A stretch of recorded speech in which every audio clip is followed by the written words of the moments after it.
We are going to begin. We're up to part 3, and if you haven't been to part 1 or 2, that's fine, because part 3, like part 2 and part 1, are standalone. Each one is built on the next, so if you just came to any one, you'd have learnt something in its entirety, and if you learn something in its entirety, it's also good. 2 weeks ago, we introduced the idea of the infinite. In that discussion, we spoke about the infinite allowing for something finite to exist. It's one of the many infinite options of reality, and therefore the finite needs to be able to exist within the infinite. But it's not that the infinite creates the finite as much as the infinite allows for one of its options of infinite to be finite. Last week, we explored the building blocks of building and constructing and existing within the finite. And what we did was we explored the 10 Sefirot. And the 10 Sefirot we just spoke very loosely as 10 different... Oh, this is distracting. Oh, well, sometimes you wonder, am I here to talk to you, or am I here to talk to you guys? If you think I'm here to talk to you, just press like or something, and then I'll know you're alive. What? No. It's more just the distraction of having a camera in my face, but at least they don't look up my nostrils this week. So there's still some vanity left in this body. So last week we spoke about those building blocks, and those building blocks, I concluded, repeat themselves over and over and over again an infinite number of times in order to deliver. See, the building blocks themselves are not so much building blocks as much as they are 10 conduits that move the energy from one place to the next, to the next, to the next. However, in every change, there is a filtration. There is a process of not diluting, but removing, filtering, so less and less and less gets passed down. So let me give you an example of knowledge. If I have King Solomon, it was known as the master of the metaphor. King Solomon could tell 3,000 metaphors to explain one idea. You say, well, that's a lot of storytelling. But it actually isn't that he could tell 3,000 different metaphors, but rather he could tell 3,000 sequential metaphors.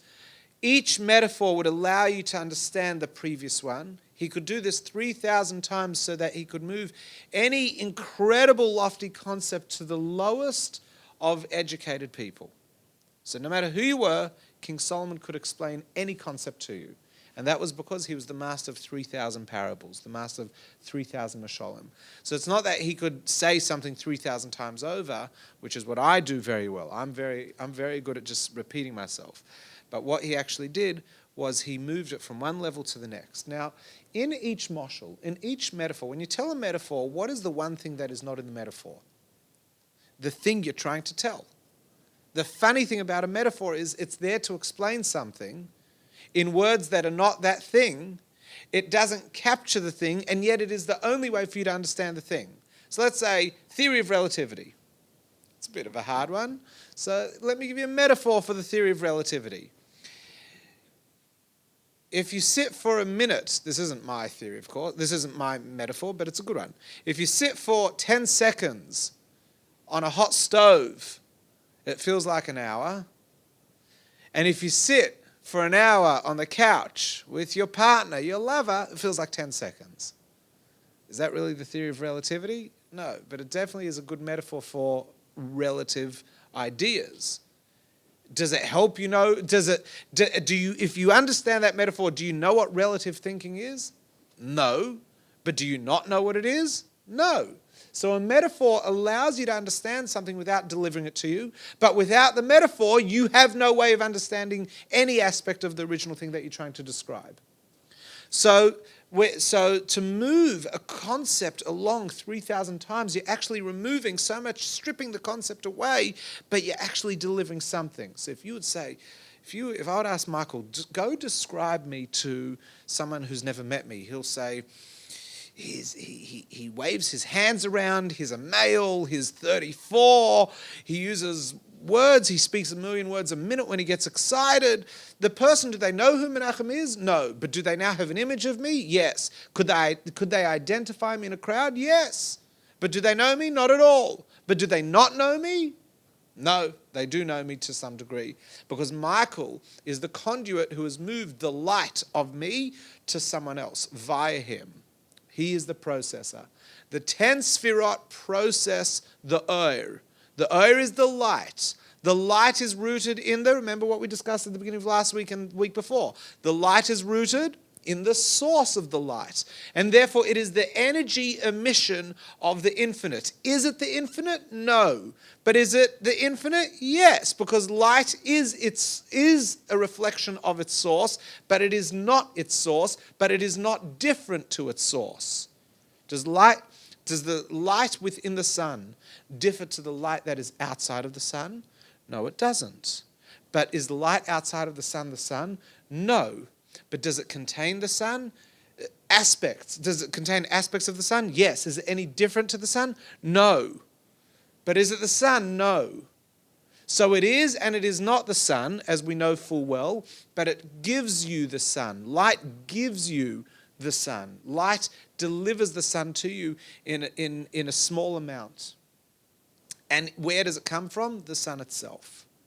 The light source itself. So when we talk about there is the infinite, then there is the emission of the infinite. That emission of the infinite is infinite, and it is passed down infinitely number of times through these prisms called the 10 Sefirot. How many times over? An infinite number of times. What I want to discuss tonight with you are the dimensions of existence, the dimensions of reality. If you did not understand the 10 Sefirot class last week, or you do not agree with what I said, A, I didn't explain it well. B, I didn't do justice trying to explain it in an hour. But this is just about wrapping our heads around different concepts. So what are the different dimensions of reality? So the mystics and the Arizal in particular, because there are many different discussions over Kabbalistic history, if you will, as to how the interplay between the infinite and the finite exists. There are discussions as to whether or not the infinite is within the finite, or whether the finite is a product of the infinite. Nowadays, there is only one unified opinion. Going back 250 years, all other opinions were put to bed. All other opinions were rejected, not so much because of dogma as much as they finally had an argument out. Because until then, different schools of thought were quite separate. And once they came together and hammered it out and argued it out, it became an academic dialogue, and it came to a point where it was able to solve the chasm between the two and presented a unified approach which streams from the Lurianic method of understanding Tzimtzum. The Lurianic method is the Arizal. The Arizal is a great mystic, lives in the 1500s, is buried in northern Israel, Tzfat. I'm sure people who have been to Tzfat have been to his grave. It's probably one of the most visited graves in the northern Israel. And he's a great Kabbalist, and he died in his early 30s. So already in his early 30s, he has not only presented a school of thinking, but much of the last 500 years of Kabbalah stems from his teachings directly.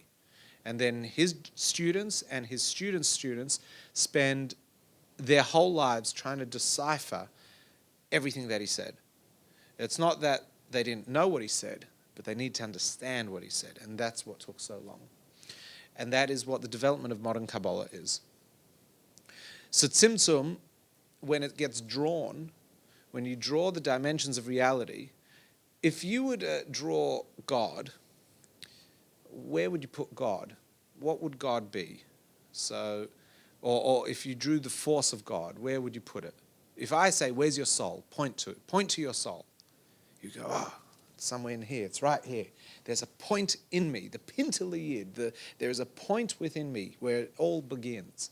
And the problem with that is it means that there's a point and it's surrounded by lots of other stuff. And somewhere deep within there's a soul. Deep within that person, there's a soul. Nice people, their soul is apparent. Not nice people, I'm sure somewhere in there there's a soul. And people that you really don't like, you say, that person, soulless, cold-hearted. That person has no soul. But the truth is, often when we think about the spiritual energy, we think of it as a dot within something. And the truth is, spiritual energy is not a dot within, but rather it is a surrounding energy that also fills. So it's not here and it spreads out, but rather it is here and spreads in. When drawing the universe, the Kabbalists draw circles. Sometimes they draw spirals, but let's just go with circles. The outermost circle is actually the biggest. It is the deepest of the spiritual. And that is because the outermost surrounds everything that's within. So if you had to draw a circle that represented the infinite, you'd draw it at the outermost point of your chart, and everything would exist within it. This is Oira Makif, Oira Sovev. The most Sovev means surrounding. The outermost circle, if we had to draw a circle, would represent the infinite. Of course, as soon as I say the infinite, it can't have a shape, but we have to draw this for the sake of our academic exercise. So there's a circle. That's the Ein Sof, the infinite.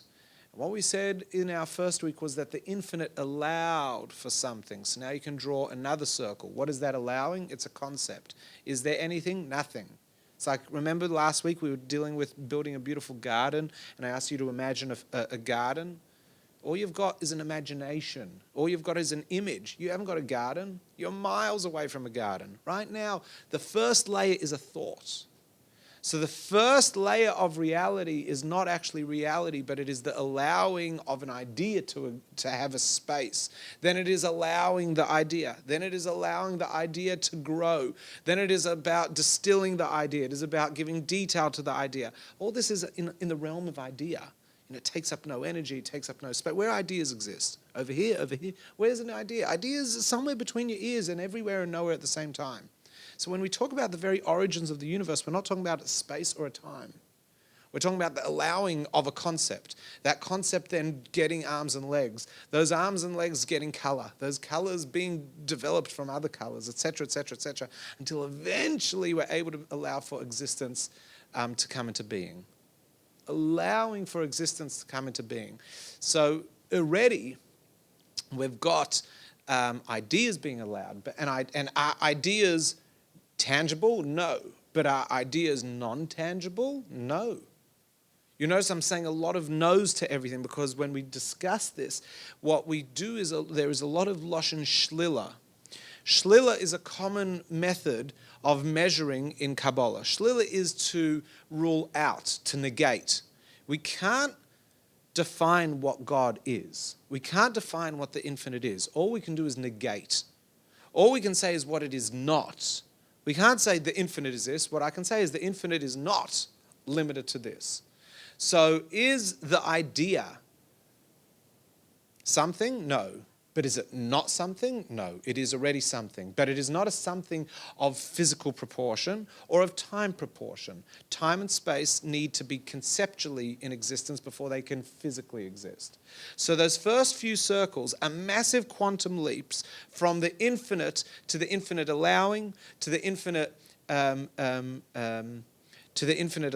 to the infinite developing something to exist in that allowance, to starting to take form conceptually. This is all, that's why I remember we were going through thought processes. Thought processes go to emotive processes, which go down to doing processes. There are all these, and all these processes, first you allow. Chokhmah, prior to Chokhmah there is an allowance. Then there is the idea, the Chokhmah, the development of the idea, the Binah, the ready to move that idea into a progress of formation. So we've got extending, contracting, balancing the two, giving it dynamic to propel forwards, but to allow for other things to exist, to move into the end of an idea, to move into the next stage of the idea. So we've got the 10 Sefirot repeating over and over and over again. That was all last week.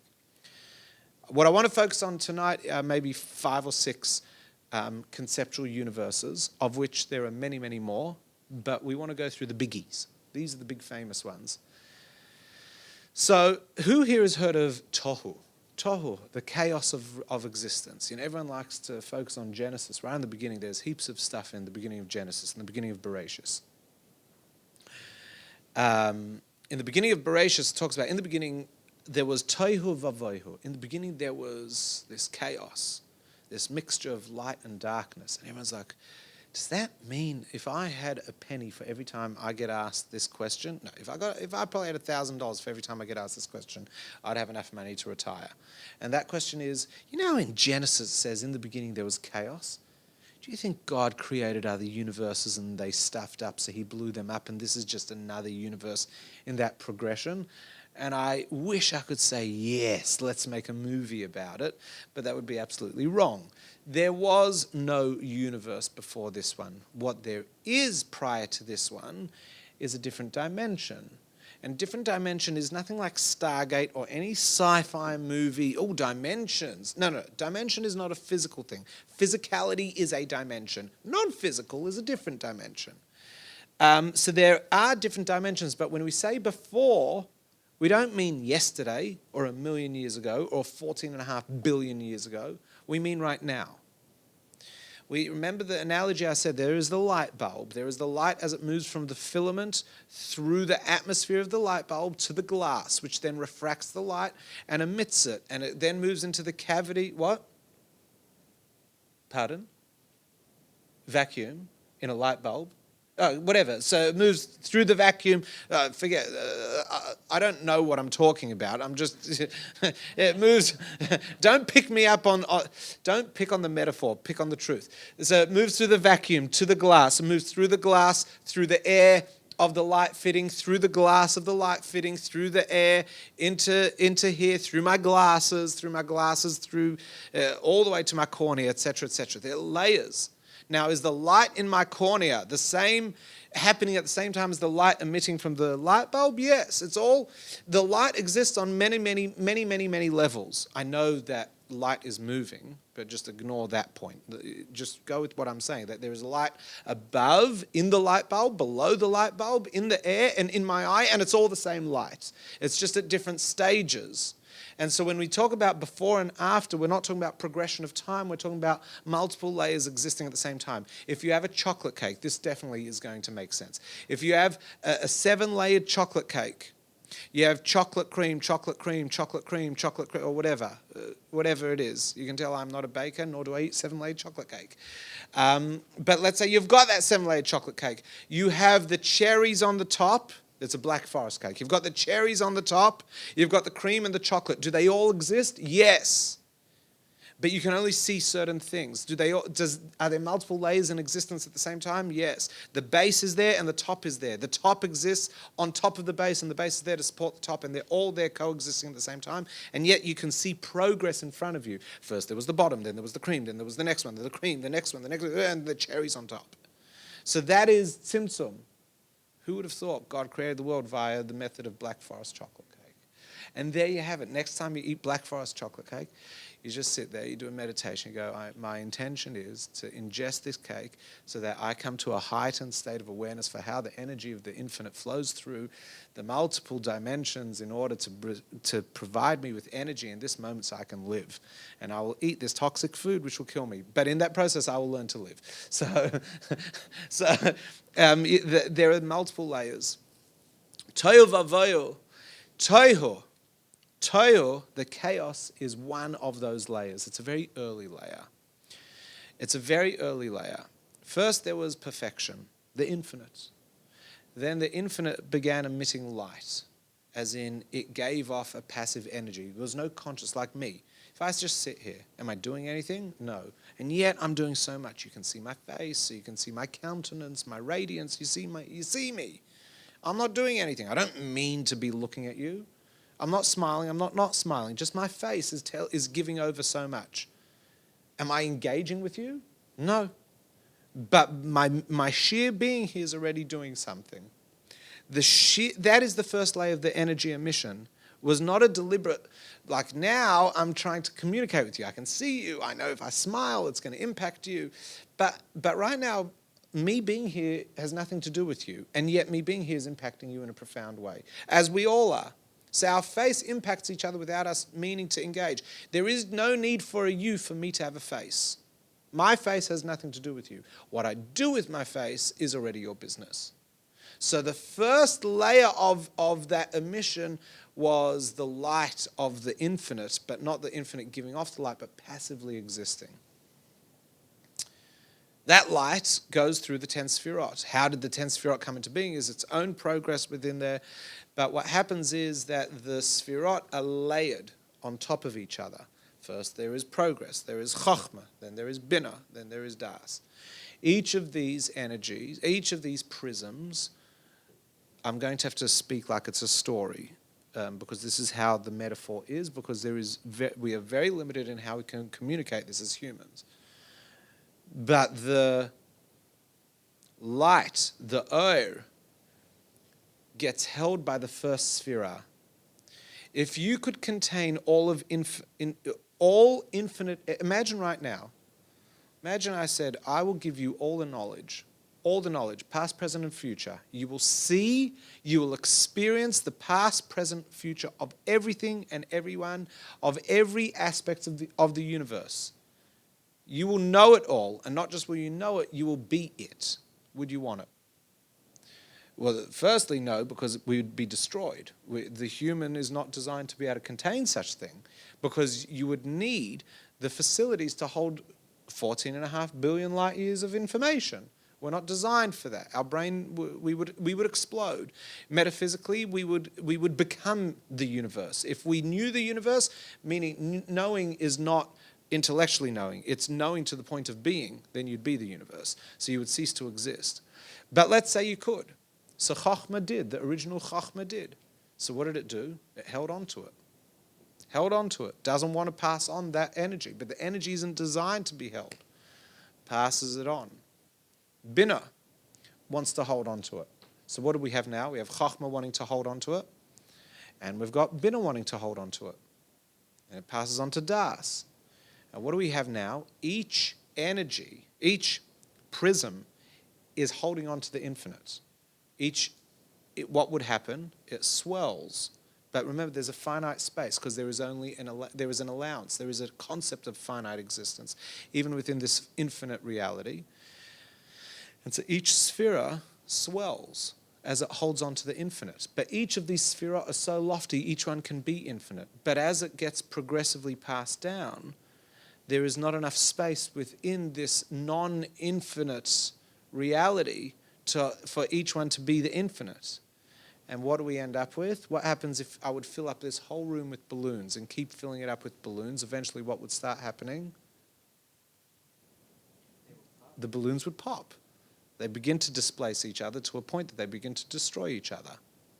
Now, at the end of that, the balloons start popping. What do I have left in the room? I've got rubber. I've got the balloons are made of rubber, aren't they? Yeah? I've got rubber. I've got to be careful now, because I don't know chemistry, that's for sure. I've got rubber. I've got all these pieces of balloon. Do the balloons exist? Yes. Are they fragmented? Yes. Do I have color? 100%. But I don't have wholeness. But I do have some balloons, and I've got fragmented balloons. That is the metaphor. By the way, that is a really interesting metaphor for all of reality. Reality is, the universe is a collection of broken balloons. The purpose of humanity, the purpose of our reality, is to bring those balloons back together, blow them up through understanding them. So not only fixing them, but fixing them, blowing them back up, tying the knot so that there is a perfect balance of every balloon in the universe being able to coexist. That's the purpose of reality. Every interaction you have with anything that you eat, drink, talk to, hug, kiss, copulate with, anything. These are all methods of connection. And if that connection is meaningful, you're healing it. If it is distracting, so let's say you want to have a relationship with someone, but they don't want to have a relationship with you, that's a destructive relationship. Let's say you want to eat something, but you want to do it because you're a glutton. That thing doesn't want to be a part of you, but you're not asking it for permission. You're eating it for you. You're destroying it. You're shredding the balloon. There's me, and then there's you. I am the bigger balloon, you are the smaller balloon, I will pop you. Right? So that is what happened in Toyo. Toyo are the layers of Sefirot, one on top of the other, passing the energy and holding the energy. And as a result, the chaos of all of them wanting to hold on and not work together, i.e. each one holding everything that is the other Sefirah within itself and not passing it on, while there is an infinite amount of energy being pumped in, what does that lead to? Explosion. Shviras HaKelim. The breaking of the vessels, the breaking of the prisms, the breaking of these containers of light. So now we've got a leak of energy. But as light goes into a prism, it gets processed by the prism, right? So the prism can only put out what it has received as it has been processed by the prism. So let's say you put light through a red container, what are you going to get? Filtered light. It can only emit its own nature. It can't emit more than what it is. Put it through a blue lens, put it through a yellow lens. You are not going to get red light coming through a yellow prism, a yellow lens. It takes a raw energy, but it processes. So every sphere adopts the light, processes it, holds on to some, and emits the rest to the next sphere. But it's doing it so reluctantly, it's holding on while it's also being pushed through, leading to this explosion. So what we've got is chaotic light. This light is the energy that's going to propel life in the future. That's the first infinite dimension. It's called Shviras HaKelim, Toyo. From there are other dimensions, but that is a surrounding. So we've got the infinite circle. Then we've got the allowance for reality. And then we've got the energy moving. So let's go. You have a thought process, right? You have an idea. You're the CEO of a company. You're the director of a company. Let's say the company makes... we have to think of something that's never been done before. The company makes staples. Staples. So the CEO has an idea. Staples. I've got this fantastic idea. We're going to make staples. And so what the CEO does then, she processes, got to be politically correct. We're doing a lecture on political correctness soon, so I've got to start practicing. Oh, it's going to be fantastic. He or she that groans, politically correct, is going to love this that program. But makes staples, has the idea, knows exactly what it is. He comes to the workforce one day and says, workers, we are going to make staples. And they all go, oh, I know what the CEO is saying. I know what the CEO is saying. Now, the I only exists because the CEO has employed. So the ego is completely rooted within the CEO. Just as our original containers they only exist because of the creative energy that allows them to exist. But I am going to be the employee of the month that is going to make the staple. And so what we have is a whole conveyor belt of different employees working in silos to make the staple. Each one wants to make the staple. So instead of the ones who are melting the metal and then cooling the metal and then breaking the metal apart and then molding the metal and then gluing them together and then packaging them, everyone's doing their own thing. Packaging and designing staples their way, and the people in the mines who are meant to be mining the metal, they're designing staples their way. They all come to the CEO and like, look at our staples. And this one's got a staple that does this, and this one's got a staple that weighs 2.5 tons, and this person's got a staple that, look, this is a biodegradable staple. If it touches paper, it just disintegrates. It's going to leave no environmental footprint. It's fantastic. And everyone's got their own stupid idea about what a staple is. And the original CEO says, I just wanted staples. I created a factory line to make staples. You're all employed here to make staples. Why aren't you working together to make the staples according to my idea? And they will say, we all have your idea, but we wanted to do it ourselves. We wanted to be the employee of the month. And we understand we'd have no job without you, and therefore we wanted to do this for you as a favor to you. That is what the Kalim of Toyo say. We realize we only exist because of you, but we want to be the one that does it for you. Why share it with anyone else? I want to be in your company, just you and me. And the CEO says, idiots. Everyone get back to your spot on the conveyor belt. No one's fired, but you're all now working with me on top of you. Everyone to their position. And now I'm going to pump the raw energy through this mechanism, and I'm going to get a staple the way I want it. And so all the pieces, this is factory version 2.0, which is made up of the principles of factory version 1.0. Everyone goes to their position, and each one sits there going, gee, I'm now the head of packaging, but I am instructed how to do my job. Once upon a time, I was the head of packaging with a free reign of how to do packaging. So now this head of packaging has their current reality as well as their former reality. Does their former reality still exist? Yes, because time hasn't begun in this story. So they are both their former self and their current self. In their former self, they were a free-for-all head of packaging. Now they are an instructed head of packaging. And so they are a smaller version of their old self, a more contained version of their old self.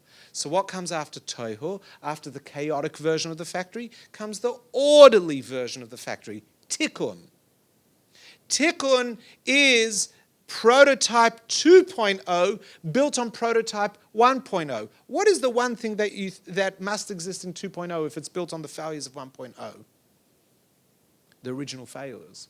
The original failing exists in version 2.0, but it is a corrected version. However, it carries the memory of a chaotic past. But why is that necessary? Because why was there chaos? What was the reason for the chaos originally? Why was there chaos in the original factory line? Well, that's why there was chaos. But what drove the chaos? Love. Everyone loved the CEO. Everyone wanted to be the CEO's employee. Everyone wanted to be the one because they wanted their 100% time. They didn't want to share the time. They wanted the time because they wanted to be with the CEO. So by holding on to the failures of the past, what is also held on to? The love of the past, the commitment of the past, the rooting of the past in the origin. And therefore there is a tohu aspect in Tikkun. There is a chaos within the Tikkun. There is imperfectness within the perfection. Ultimately, you're going to know where this is going. What are we? We are a perfect version of imperfection. What is the purpose of our reality? To perfect the imperfect part of ourself. Tikkun atzmi. Tikkun Olam. What's Tikkun Olam? The world's perfect. It just isn't a perfect version of itself. There's enough resources for everyone.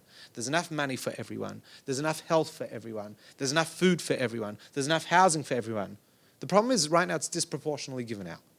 Humanity has to work out how to get an equal balance, not just so that there's a communist equal balance, because a communist equal balance isn't going to last more than 70 years. What we need is to get some sort of utopian balance of where there is all sorts of different hierarchies and mixtures, but everyone is happy in their place because they actually are happy, not because they're told to be happy.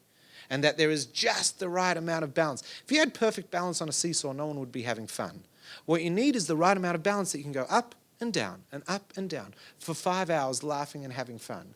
But if everyone's perfectly weighted, no one's going anywhere. So we don't want communism. We want a balance. We want the pistons firing without ever expanding.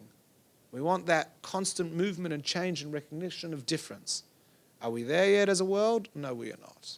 That's why we need Tikkun Olam, Tikkun Atzmi, the perfection and the healing and the correction of self. Let's go backwards.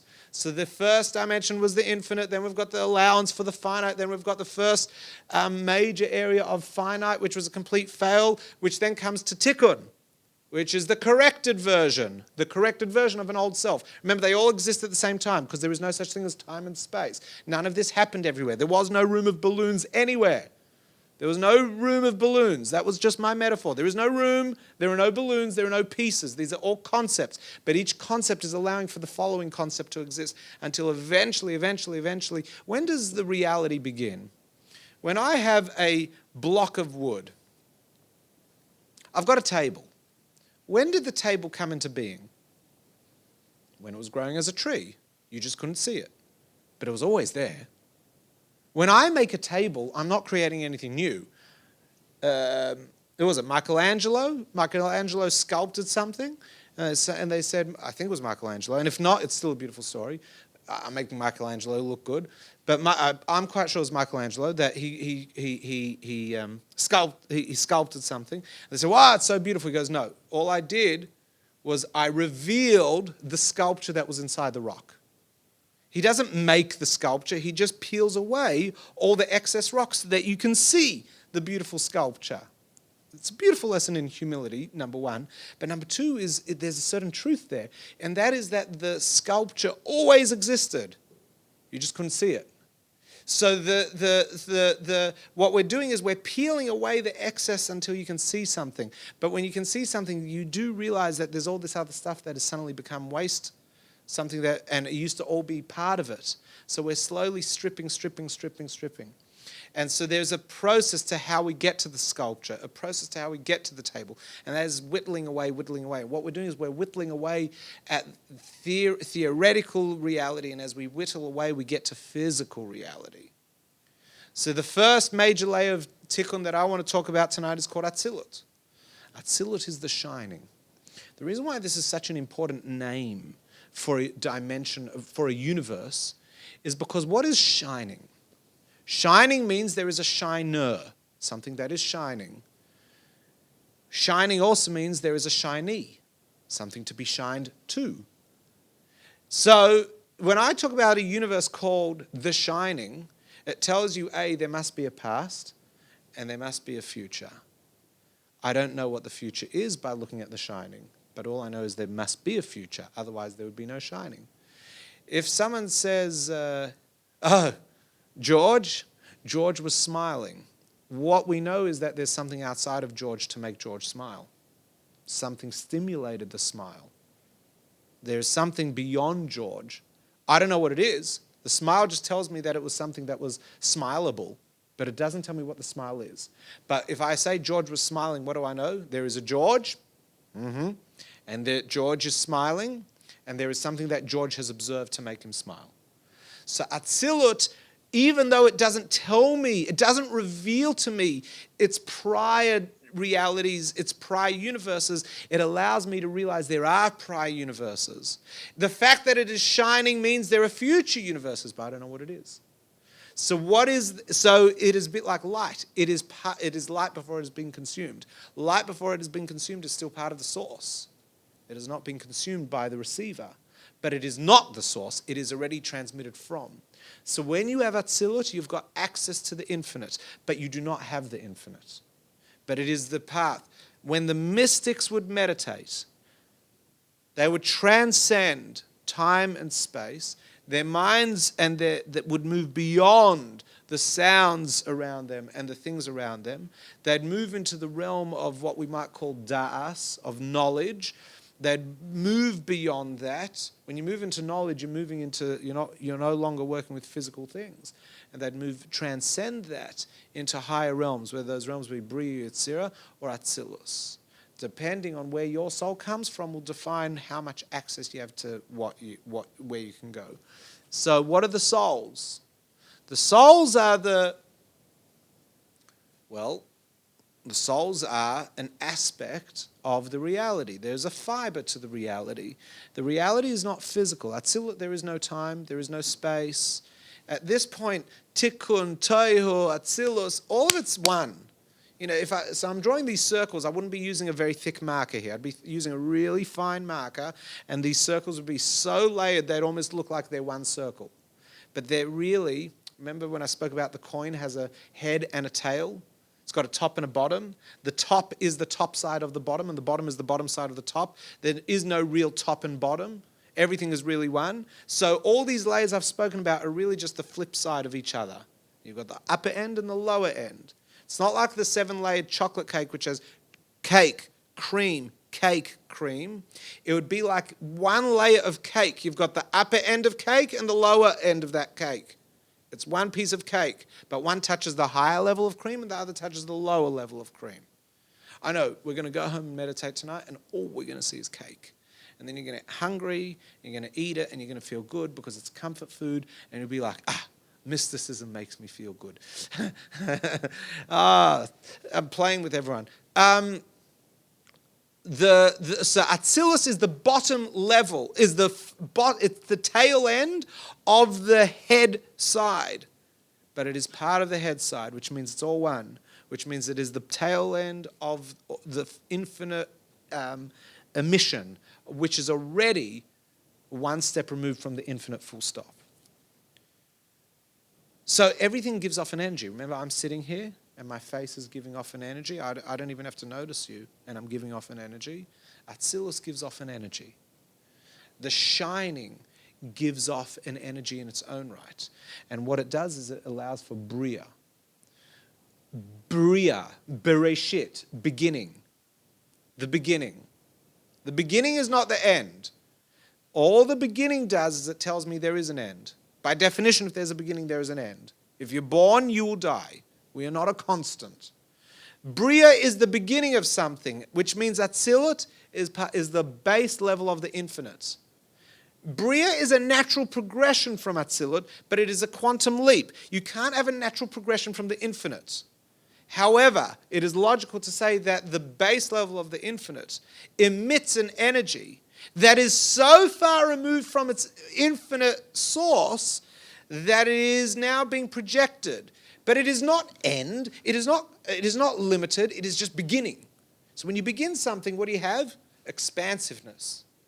Expansiveness. It sounds big, but actually expansiveness does this in Kabbalah. It's expanding because it's expanding into something smaller as opposed to expanding. So you got to mess with you got to like twist your mind.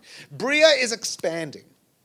It is infinite energy moving into a finite space. It is the beginning.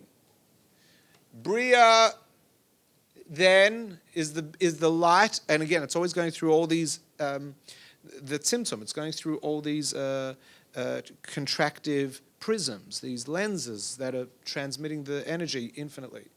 Beria is a dimension which rests within Atzilus, which means Atzilus is larger, Atzilus is smaller. We've got another circle. Within Beria, you've got Yetzirah, formation. Formation is not conclusion. Formation is a progression which is going to lead us to conclusion. So when you're in the process of creating something, is there potential for change? Let's say you've got a massive rock, right? You've got a massive you've got a massive piece of marble. You start chiseling away. You go, I'm going to make an angel out of this marble. I'm going to make an angel. And then as you're chiseling, someone says, why are you making an angel? Make an eagle. And you're like, I've started working on these wings. They'd be really good eagle wings. So while you're doing it, you could end up with all sorts of different outcomes, right? But you've got a limited number of outcomes. But you've got an infinite number of limited outcomes. It could be an eagle, it could be a crow, it could be a hawk, it could be whatever. Imagine you can make up your own bird. But it's going to be within the bird stream. It might be a cherub, it might be an angel, who knows what it will be. So as you're in the process, there is still an expansive number of options. But you are very much limited to you are working with marble, hammer, and chisel. You've got wings, so you're already limited. But within that limitation, you've got an incredible number of options. Yetzirah is a contracted reality within Beria. From here, in Beria, you have angels. In Yetzirah, you've got... No. In Yetzirah, you've got angels. In Beria, you've got the source of angels. In Atzilus, you've got light. Angels are a derivative of a concept called light. The concept allows for a derivative called a manifestation. So if you design Frankenstein, what do you have to start with? A concept. I want to create a man. What does a man look like? Well, it's going to be 7 foot. It's going to have short hair. It's going to have a square jaw. You've got a concept. Now you've got what to work towards. So you collect all your materials. But first came the concept. In Atzilus, there are no concepts. In Beria is the beginning of concept. Yetzirah is the beginning, is where formation takes place. So angels have form. not like you and me forms. No angels have wings. That's not ours. Angels are a tool. The angel Raphael is responsible for health. So you're like, Angel Raphael probably walks around with a red Star of David or a red cross or a red crescent, right? It's like, it's the angel with the red on the back. Like, hey, someone need a doctor? I'm here. That's not Angel Raphael. You know what Angel Raphael looks like? A scalpel, a tablet. It has no consciousness, an angel. An angel is a tool. The tool is amazing when the doctor picks it up. Watch the doctor cut someone open and do open heart surgery. You'd be like, wow, that doctor's amazing. But the doctor actually uses tools. No doctor uses his nail or her nail to open a person up. They use a tool. Without the tool, the doctor might find other ways, but it's got the tool. The angel is a tool. That's why we don't worship angels in Judaism. Because angels are just two-dimensional tools. They've got no consciousness, no awareness, no choice. A scalpel is not like, well, today I'm going to be a scalpel. Tomorrow I might be, I don't know, a pizza cutter. I might even be a porcupine the next day. Angels don't evolve, they don't change. A scalpel is a scalpel is a scalpel is a scalpel. Within the scalpel is the energy to cut. Within the angel Raphael is the energy to heal. It's nothing, so it's in Yetzirah. Then we get Asiyah. Asiyah is a concept of reality, time, space. See, what we've got already is progression. Progression is the beginning of time. What is time? What is time? I know, all these big questions. It's 8:05 at night. Measuring what? How do you measure the interval? Why is time a second and not a million years? Why do we work with weeks? Why do we work? Yeah. What's the difference between the intervals?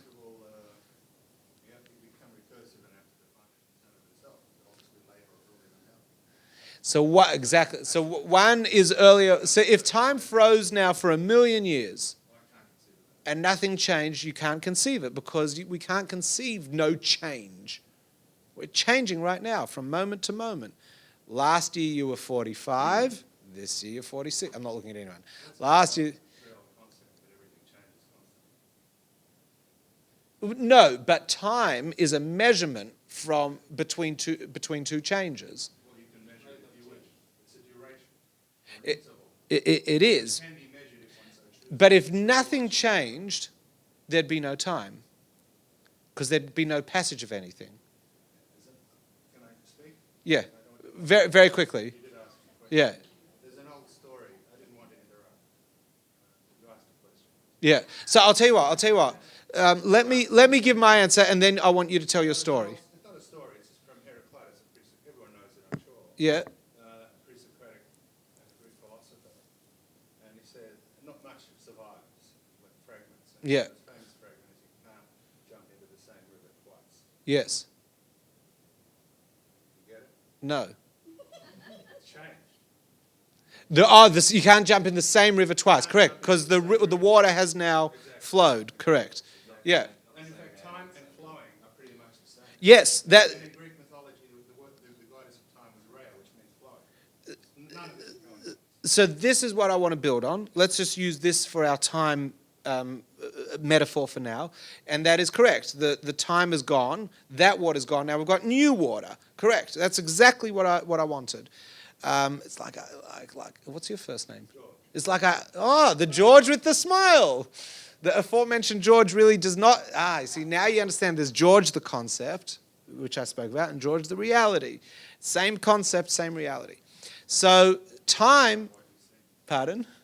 Okay. So time and space are concepts that are built on the fact that there is change, and there is a place for that change, and there are things that are changing. Those things take up place, and their change is able to be measured. It looked like this, now it looks like that, and in between it did all these things, which can be halved and halved and halved again. There is an immeasurable amount to measure in the change.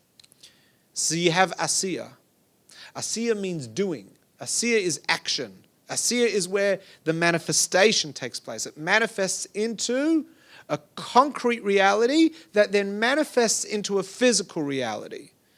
There is Asiyah that we are experiencing and the spiritual, conceptual Asiyah. They are the same dimension. We don't separate that dimension. We are the living, physical version of ourselves, which is a version of our spiritual self, which is a version of a spiritual concept, which is a version of a possible reality, which is a version of infinite reality, which is a derivative of the potential for things to exist, which has been given permission to exist, which means there is something to give permission, of which there is the one, of which everything exists within the one because there is nothing new, it all exists within it. It's actually just a revelation of itself within itself. And so what we have is then you get the physical world. The physical world. Tiny, tiny, single version. Remember I had you chiseling marble? It could have been an eagle, could have been a crow, could have been a hawk. Now I've got an eagle.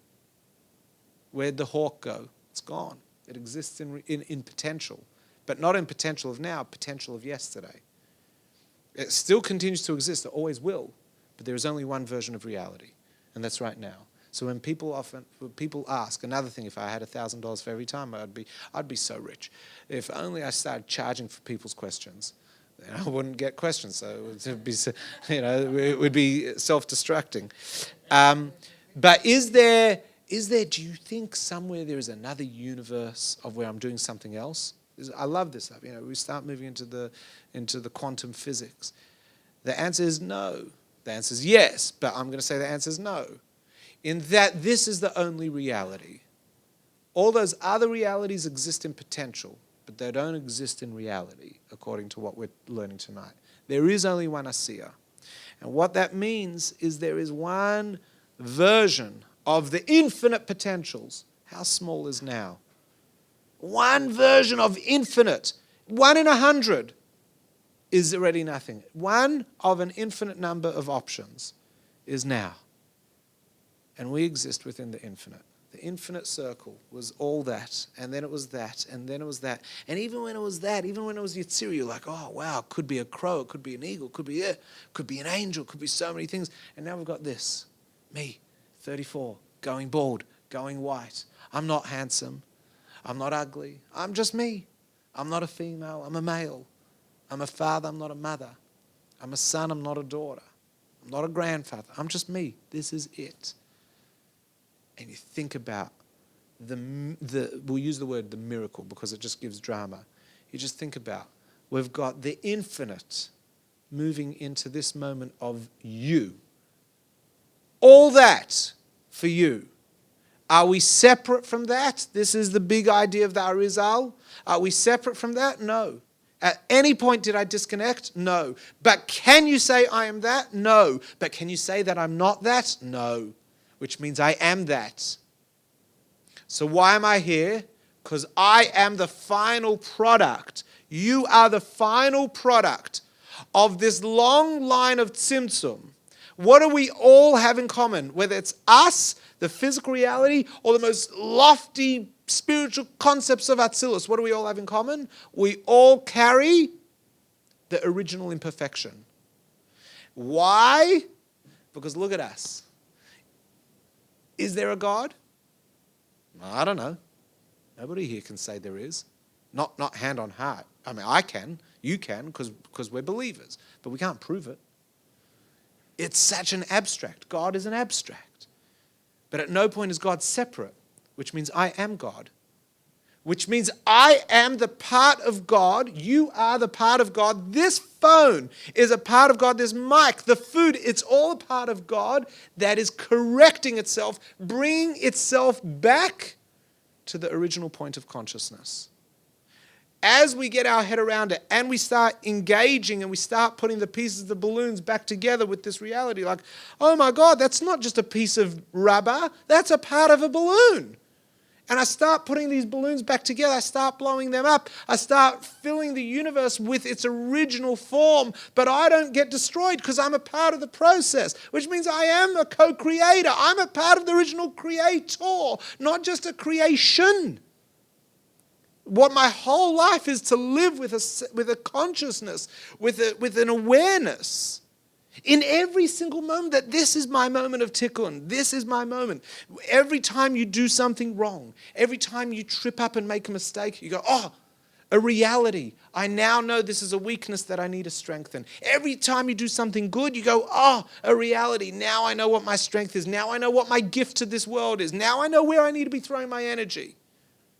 Every time you eat, you're like, oh my God, this dead carrot is going to rot away and be nothing. But if I eat it and I become the energy of this carrot and I do something positive with it, this carrot is no longer a carrot. It is a part of the infinite goodness of this world.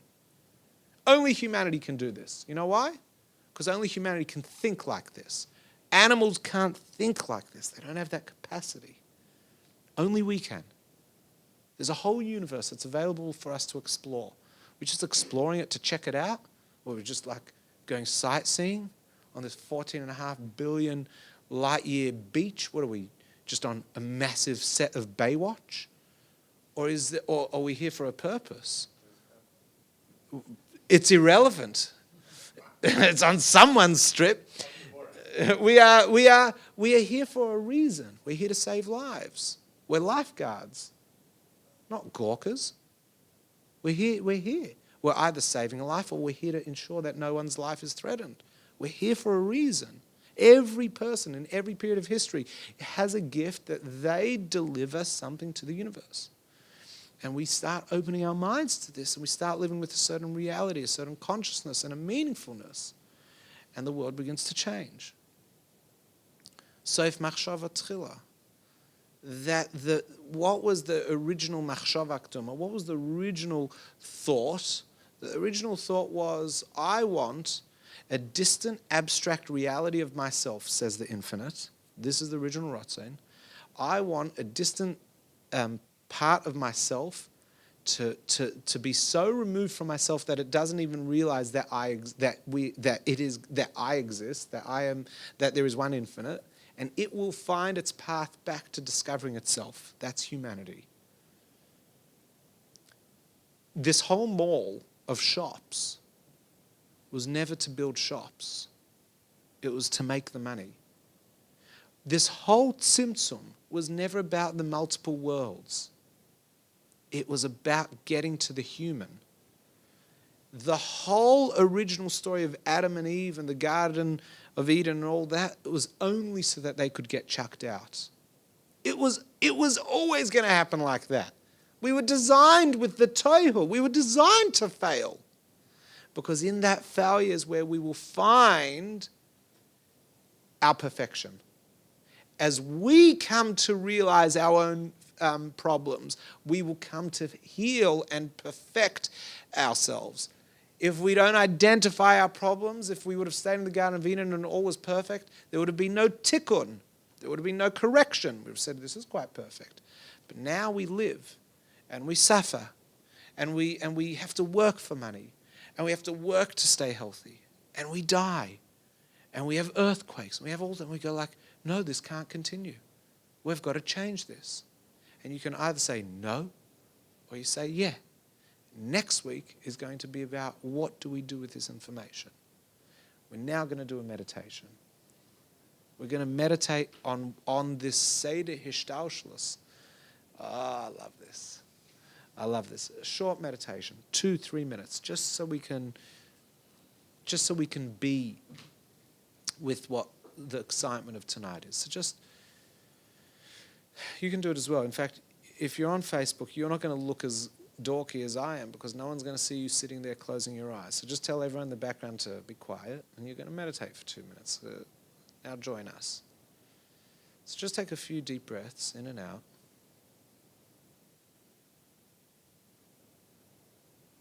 Just relax into your chair.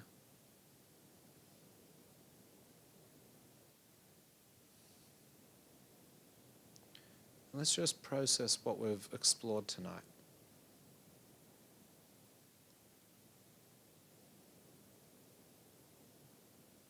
I want you to feel yourself, just experience yourself, notice your breathing, your point of contact in your chair.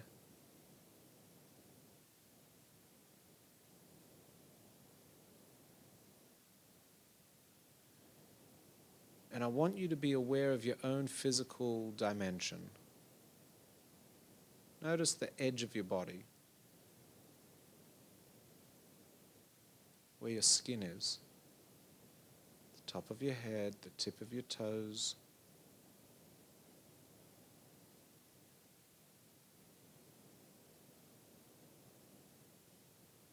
And around you, I'd like you to allow there to be a shadow. It's a shadow of yourself. It has the same shape as you. It moves as you do. But it is bigger than you, and it's external of you. But it begins at your skin, so it's connected to you.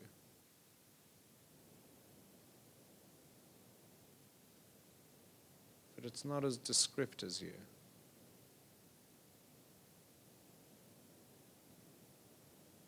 And allow that shadow to have its own shadow. And it's more hazy. And just as your shadow is a slightly hazy version of yourself, the shadow of your shadow is also. You also know that shadows don't have shadows. And so this shadow both exists and doesn't exist.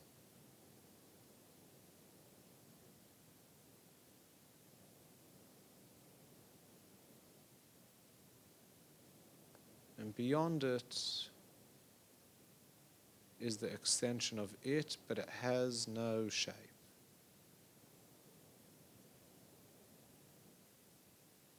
It just goes on.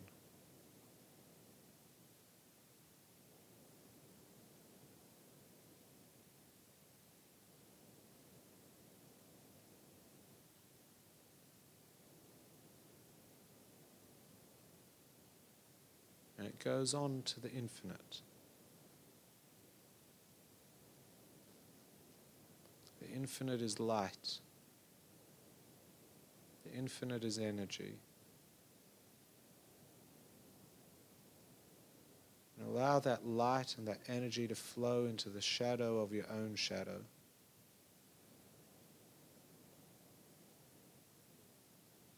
It's always there, beyond you. Transmitting and projecting into the shadow of your shadow. And the shadow of your shadow projects that light and that energy into your shadow.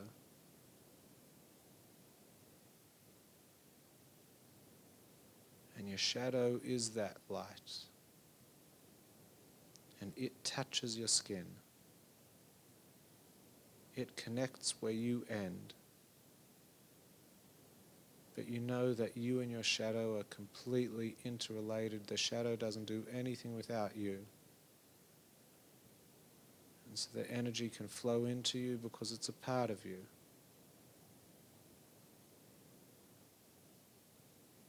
The energy is far beyond, radiating in and in again and in again. And you can use that energy.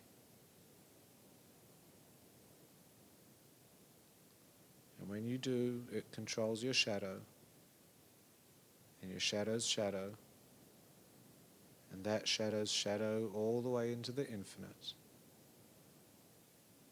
constantly receiving and giving, being the product of the infinite and the cause of the infinite.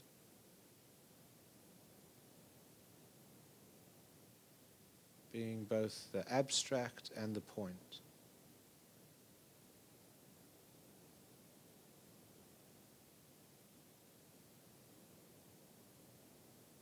And in this moment, you oscillate between the two.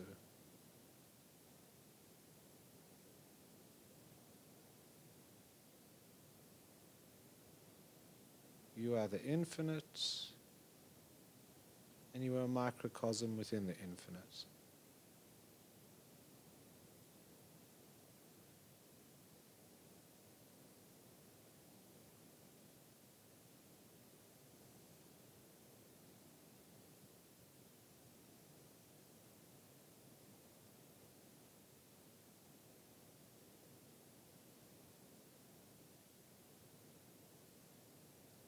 Come back to your sense of self-awareness.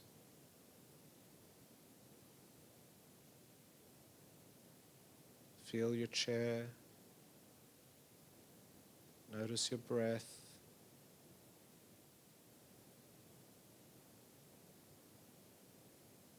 Hear the buzzing sound. Come back into the room. Open your eyes.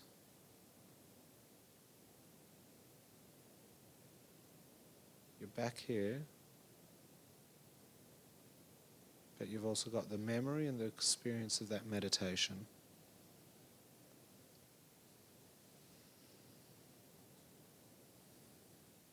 What are you going to do with it?